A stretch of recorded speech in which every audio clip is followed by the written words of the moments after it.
also an author of the Omega Principles Toward Good Success and host of the Voices of Hope podcast. In his podcast, he aims to inspire others to live with meaning and courage. Omar will be speaking today on resilience, mental health recovery, purpose, leadership, faith, and what he calls good success. So please join me in welcoming Omar Kenyatta Clark.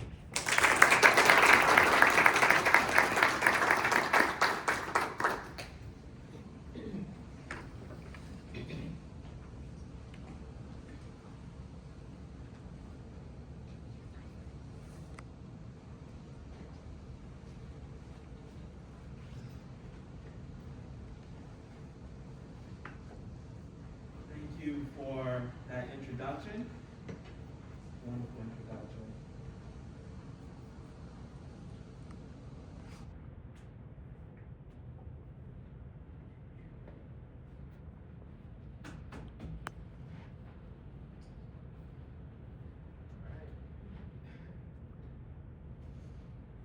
Before I say anything else, I want to name something honestly.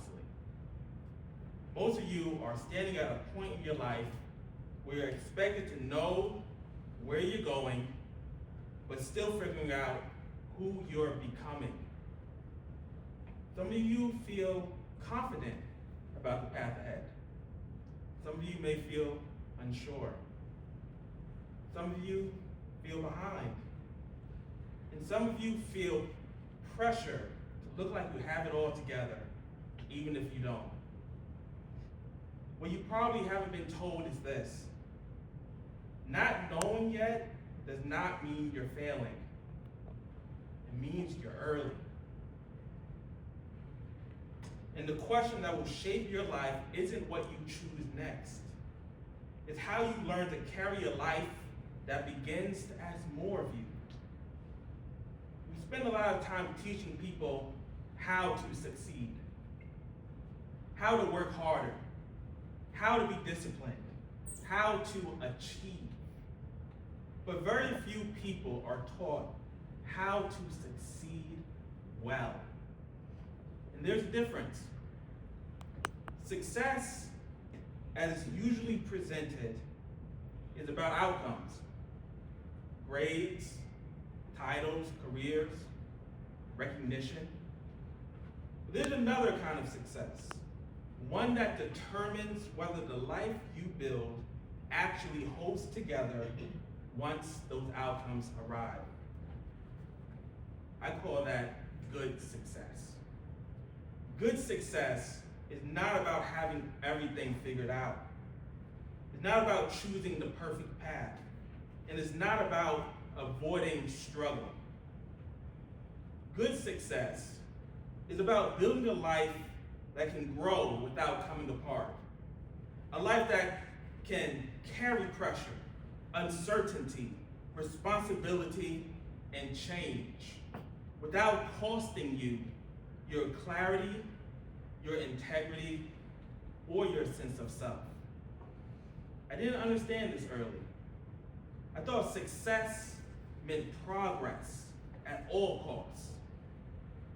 I thought if I just stayed disciplined enough, motivated enough, strong enough, everything would work itself out. What I didn't know then was that effort alone can move a life forward, but it cannot hold a life together. That lesson didn't come from a classroom. It came from experience, from entering spaces where the future wasn't guaranteed, from committing to paths without proof, from learning, sometimes the hard way, what actually sustains a person over time. Over the course of my life, I began to notice something. People don't struggle because they lack talent. They don't fall apart because they aren't intelligent. And they don't lose their way because they didn't want success badly enough. They struggle because no one ever showed them how a life is meant to be built. What I'm going to share with you today is not advice about which career to choose. It is not a checklist for achievement. It is not a story about having it all figured out. It's a story about learning how a life holds together. I now describe that understanding through what I call the Omega principles. Not as a system, not as a formula, but as 4 realities that quietly shape what success strengthens in a life or slowly fractures it. I learned them separately. I lived them imperfectly. And only later did I realize that they were never meant to stand alone. Today, I want to take you back to the first place I encountered one of those principles, long before I knew what to call it. It happened when I stepped into something new, uncertain, and unfinished at Misericordia University. When I arrived at Misericordia University, I didn't fully realize what I was stepping into. I knew I was studying psychology. I knew I wanted to understand people. I knew I wanted to help. But I didn't yet understand how much of learning psychology had nothing to do with memorizing theories and everything to do with learning how to think. What shaped me most at Misericordia wasn't just the coursework. It was the way my professors taught us to slow down, to question assumptions, to sit with complexity instead of rushing to answers. They didn't just teach content. They modeled rigor. They modeled curiosity. They modeled what it looks like to take the human mind seriously. Many of them are here today. And I want to name this clearly. The intellectual foundation I stand on did not come from me alone. It was built in classrooms where ideas were challenged, where evidence mattered, and where understanding the human psyche required humility just as much as intelligence. That matters because psychology, at its best, is not about control. It's about attention. It's about learning how to listen deeply, observe carefully, and remain grounded when things don't resolve quickly. At the same time I was learning this academically, I was learning something parallel in a different setting. I was playing college football. Misericordia's football program was brand new. There was no legacy, no tradition, no proof that what we were building would work. Our very first game made that painfully clear. We lost 73-0. And after a loss like that, you expect anger. You expect correction. You expect someone to tell you exactly what went wrong. Instead, our head coach, Mark Ross, stood in front of us and said something that felt almost impossible to hear in the moment. He said, "It's not about the scoreboard. It's about falling in love with the process." At the time, that sounded almost offensive. Because here's the truth. You don't fall in love with a process that's humiliating. You don't fall in love with uncertainty. You don't fall in love with effort when there's no guarantee it will pay off. But over time, I realized something important. Before you can fall in love with the process, you have to believe in it. That belief didn't come from results. There were no results to point to. It came from trust in a vision we couldn't yet prove, and commitment to something that asked more of us than it promised in return. And something interesting happened. The players who believed, really believed, showed up differently. They practiced differently. They endured differently. They weren't driven by the scoreboard anymore. They were driven by what we were becoming together. Out of nearly 100 players who started that journey, only 22 of us stayed through all 4 years. And in the 5th year of that program, the team won a championship. Not because we were the most talented, but because the small group of people learned how to commit without evidence. At the time, I thought that lesson was about football. I didn't realize it was about life. Because what Misericordia taught me, both in the classroom and on the field, was this: before clarity comes, commitment comes. Before outcomes appear, process matters. Before success can be trusted, belief must exist without proof. I didn't have language for that yet. I just knew something inside me was being formed. Something that would matter later, when the stakes were higher, when the future felt less certain, when belief would no longer be optional. I didn't know that this early lesson about trusting a process, about thinking carefully, about staying grounded without guarantees, was preparing me for a season when belief wouldn't be inspiring. It would be necessary. And that season came later, not on the field, but in a hospital. What I didn't know when standing on a football field, sitting in classrooms, and learning how to trust in the process, was that belief would eventually stop being abstract. There would be no vision clearly laid out, no structure explaining what came next, no clarity organizing my thoughts. Just life, suddenly heavier than I was prepared to carry. At that point in my life, I wasn't drifting, I was accelerating. I was pursuing success at the highest level society knows how to name. Doctoral programs, elite clinical training, 7 interviews lined up with top institutions.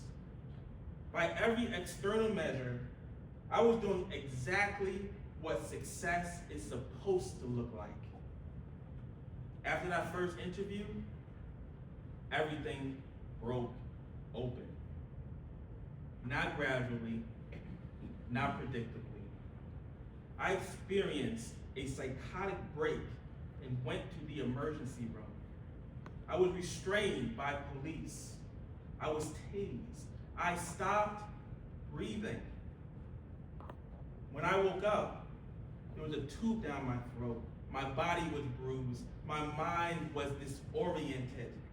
And the life I had been building felt suddenly gone.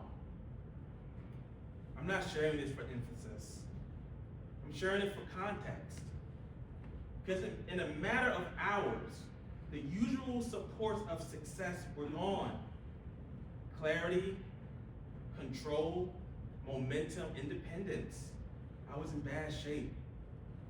What remained was not certainty. It was not confidence. And it was not strength. What remained was a vision. A sense of the kind of life I believed was still possible. The kind of person I believed I was still becoming. The direction my life had been moving in before everything fell apart. I didn't know how things would unfold. I didn't know if I would fully recover. I didn't know what the future would look like. But I believed my story was not over. And that belief mattered. Not because it changed what I was facing, but because it kept me centered. It gave me something to move toward when everything else felt uncertain. While I was hospitalized, my mother arranged a phone interview for me with Rutgers Clinical Psychology Doctoral Program. I wasn't ready. I wasn't stable. I wasn't at my best. But I took the call. Not because I felt confident, but because continuing to move in the direction of the life I believe in still mattered. I showed up. I answered the questions. I stayed present. I was accepted into the program. That acceptance isn't the point of the story. It's simply evidence that a life can keep moving forward even when under extreme pressure. That was the moment I understood something important. Belief doesn't remove difficulty. It doesn't explain suffering. And it doesn't guarantee outcomes. What it does is preserve direction. And once direction is preserved, something else becomes necessary. Because believing there is more ahead is one thing. Learning how to keep moving toward it, day after day, without clarity, is another. When I arrived at Rutgers, I didn't arrive cautiously. I arrived determined. The program was demanding at a level I had never experienced before. Clinical psychology at that tier requires more than intelligence. It requires stamina, precision, emotional range, intellectual discipline. And I embraced it. I studied relentlessly. I trained rigorously. I pushed myself to meet the highest standard in every room I entered. That was the culture. Students didn't just work hard. They worked until they were depleted. Burnout at the end of each semester wasn't unusual. It was almost expected. And I kept pace. I performed well. I held my own. I proved I belonged there. But each semester ended the same way. Exhaustion, collapse, hospitalization. Not because I lacked ability. Because I was operating at full output without margin. Still, I kept going. Assignments completed. Clinical hours fulfilled. Evaluations passed.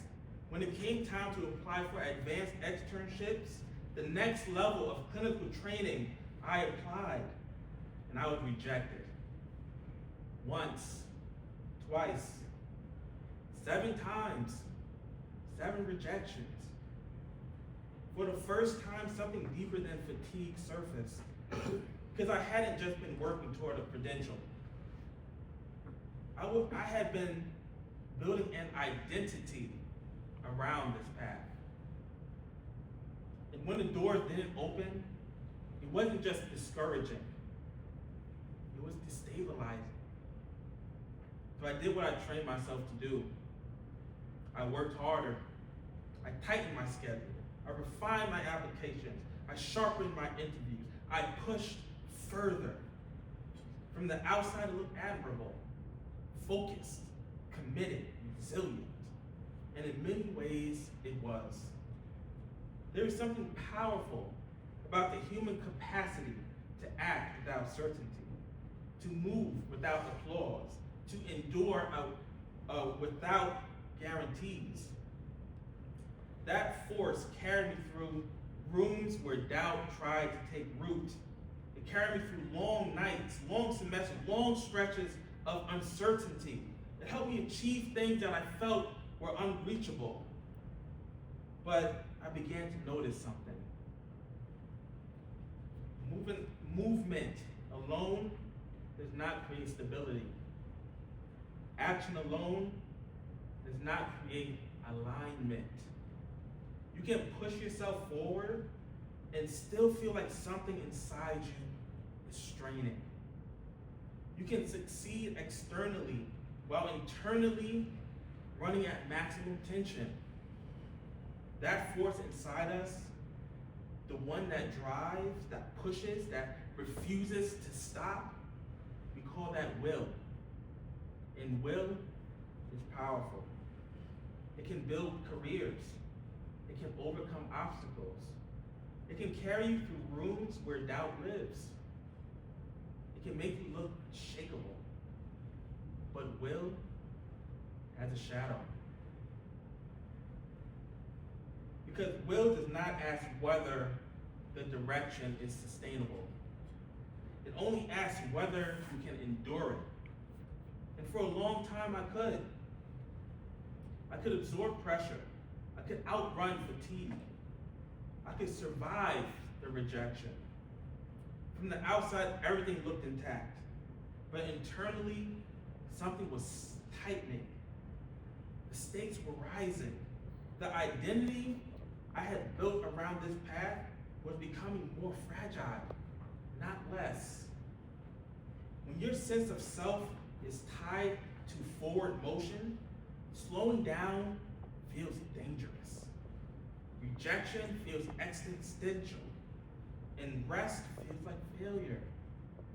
I didn't notice it at first, but the same force that had carried me through doors was now pushing me toward an edge I couldn't yet see. And when that edge finally came into view, it didn't challenge my effort. It challenged who I believed I was. When that edge finally came into view, it didn't change my effort.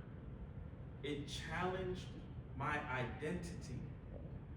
For years, I had tied who I was to where I was going. Doctoral candidate, clinical psychologist in training, high achieving, high capacity, high output. That wasn't just my path. It was my self-concept. So when the rejections came, when my clinical director began to question whether I could complete the program because of my hospitalizations, it wasn't just professional doubt. It was existential doubt. If I'm not becoming this, who am I? That question is heavier than exhaustion. And this is where depression entered. Not as weakness, not as fragility, but as loss of meaning. I had the tools. I understood the models. I was trained in the science of cognition and behavior. I used everything I knew. I leaned into therapy, but knowledge alone cannot manufacture purpose. When your sense of direction collapses, effort becomes mechanical. You can keep moving, but you don't know why. And without a why, movement becomes survival. For the first time, I felt the weight of trying to hold my life together by myself. And eventually I stopped trying to hold it. I got on my knees, not dramatically, not emotionally, just honestly. I realized I had built my identity on achievement. I had made a profession carry the weight of who I was. And that weight was crushing me. In surrender, something became clear. I remembered who I was and whose I was. I'm a child of God. I belong to Christ. That hadn't changed. Rejection didn't erase it. Hospitalization didn't cancel it. My identity was bigger than any one profession. There was more to me than achievement. And once that settled, the pressure lifted. Because if who I am is secure, then what I do no longer defines me. That was the beginning of real direction. Not toward prestige, toward meaning. and once purpose was grounded in something bigger than me, something unexpected happened. My drive returned. Not frantic, not desperate, clear. When you know who you are and why you are here, effort changes. It's no longer about proving, it's about expressing.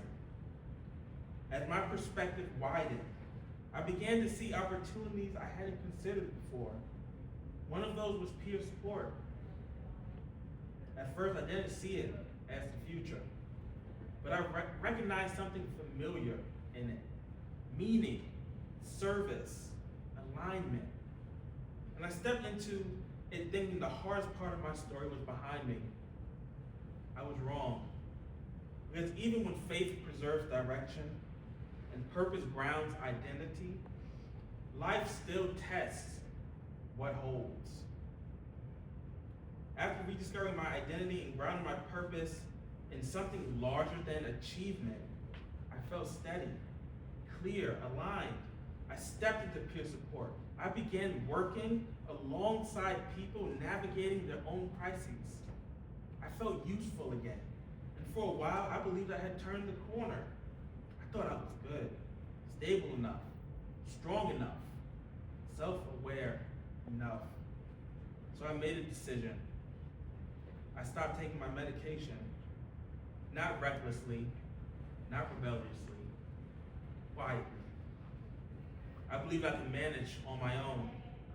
Within 3 months, I was hospitalized multiple times. Not because I had lost faith, not because I had lost purpose, but because I had overestimated my independence. And this is where something even deeper became clear. Faith preserves direction. Will creates movement. Purpose grounds identity. But none of those eliminate human limitation. I had built a strong internal framework. What I had not fully embraced was interdependence. I had accepted meaning. I had accepted identity. But I had not fully accepted help. Those hospitalizations were not a moral failure. They were a structural revelation. Life is not meant to be carried alone. There are burdens that cannot be managed by belief alone. There are seasons that cannot be sustained by discipline alone. There are limitations that cannot be overcome by clarity alone. Human beings are designed for relationship, not occasional support, not emergency assistance, ongoing, stabilizing, honest connection. I needed psychiatrists, therapists, friends, mentors, community. I needed people who could see what I could not see, who could steady me when life's storms tried to shake me, who could hold space when my strength wavered. And once I stopped resisting the truth, something shifted. Help did not make me weak, it made me solid. It extended what faith began. It protected what will built. It reinforced what purpose grounded. And something else happened. Because when you receive help in your lowest seasons, you begin to understand the sacredness of offering it. That's when peer support stopped being a job. It became participation. Participation in other people's stability. Participation in shared endurance. Participation in lives that refuse to come apart under pressure. That's when I began to understand something I have been circling for years. Good success is never individual. It's relational. It's built in connection, sustained in humility, strengthened in community. You can believe, you can strive, you can rediscover purpose. But if you try to carry life alone, it will eventually exceed you. And that is not weakness. It is design. So you step into what comes next, into decisions that shape your future, into rooms that will ask more of you than you expect, into seasons where clarity will not be given, will not always be given. Remember this. There's a difference between building a life that looks successful and building a life that can actually hold you. Because there will be moments when the path is unclear, moments when effort isn't enough, moments when who you thought you were no longer feels stable. And in those moments, you will not be saved by what you achieved. You will be sustained by what you've built within your life, by what you believe when there's no evidence, by how you move when no one is watching, by who you know yourself to be when everything else is uncertain, and by the people you allow to stand with you when you can't stand alone. That is what holds a life together. Not perfection, not certainty, not control, but something quieter, something stronger. A life where your faith, your effort, your identity, and your relationships are not pulling you apart, but holding you together. And one day, not suddenly, but gradually, you'll look at your life and realize that it can carry you. That the weight is no longer breaking you. That the pressure is no longer fracturing you. That you are no longer becoming successful at the cost of yourself. But that you have become someone who can rise without coming apart. Someone whose life is not divided between who they are and what they're pursuing, but integrated, steady, whole. Not perfect, not finished, not without struggle, but no longer at war within yourself. And when that begins to happen, not all at once, but in ways that are real, you start to understand something most people spend their lives chasing without ever naming. Success was never the goal. Wholeness was. That is good success. It's not something you stumble into. It's something you learn to build. So if you step into something, step into everything that's ahead of you, don't just ask yourself what you want to achieve. Ask yourself, is the life I'm building holding me together or pulling me apart? Because the answer to that question will shape everything that follows. And learning how to build that kind of life is a journey.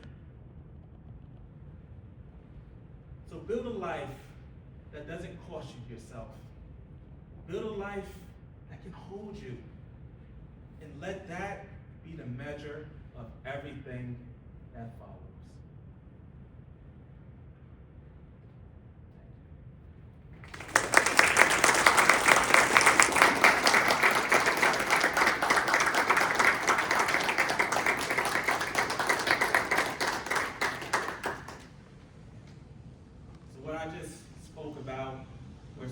themes that I discuss in my book, The Omega Principles Toward Good Success.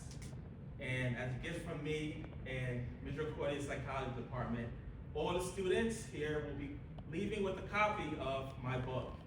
So.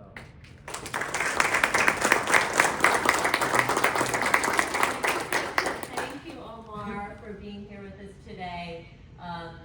We are so proud of you for achieving your good success and for sharing your journey with us.